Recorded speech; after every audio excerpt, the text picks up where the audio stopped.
We often treat sacred texts as historical archives, static records of ancient people and events long since past. The Quran interrupts this detachment. In chapter 23, verse 69, the text poses a direct challenge to the reader. Do they not know their messenger? This creates a structural tension with verse 3340, which identifies Muhammad as the seal of the prophets. The biological lineage is closed, yet the text demands an ongoing recognition of the messenger. Resolving this requires viewing the text as a topological map, a repeating architecture of the human soul.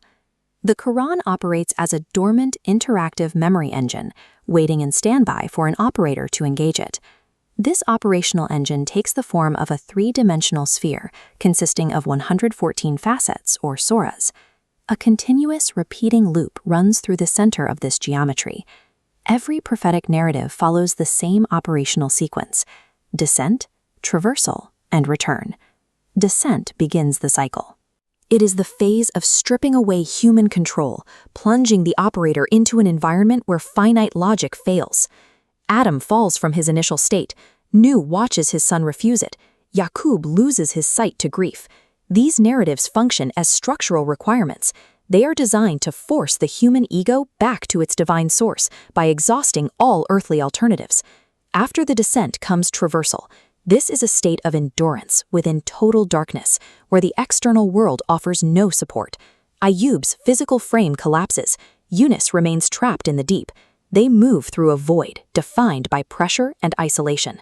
In this middle phase, the prophetic role moves away from external authority and toward absolute internal surrender. While these trials appear scattered across history, they actually funnel downward into a single specific nexus point. This geometric center is Miriam. She is the only woman named in the text, because all the scattered trials of the prophets concentrate within her. Miriam functions as a purified vessel, capable of receiving the unmediated word, bypassing every biological and patriarchal relay that had faltered in previous cycles. The output of this node is Isa, the Word made flesh, born to speak in the cradle and raised beyond the reach of physical death. Miriam and Isa demonstrate that the divine word can survive the maximum compression of the physical world. The biological prophetic chain culminates here, with Muhammad acting as the final, physical seal. While the man fulfills his earthly mission and departs, the operational role of the messenger, the Rasul, is transferred. Chapter 39, verse 23 calls the book the best hadith. In this framework, the word hadith signifies the sole report Muhammad followed.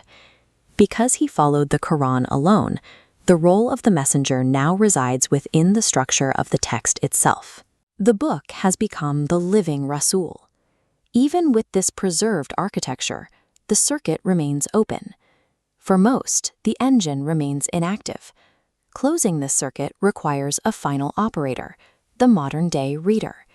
You sit exactly at the crossing point, the bridge between the descent of the text and its return to the source. The biological chain is complete, and the operational architecture is in your hands. The only question is when you will activate it.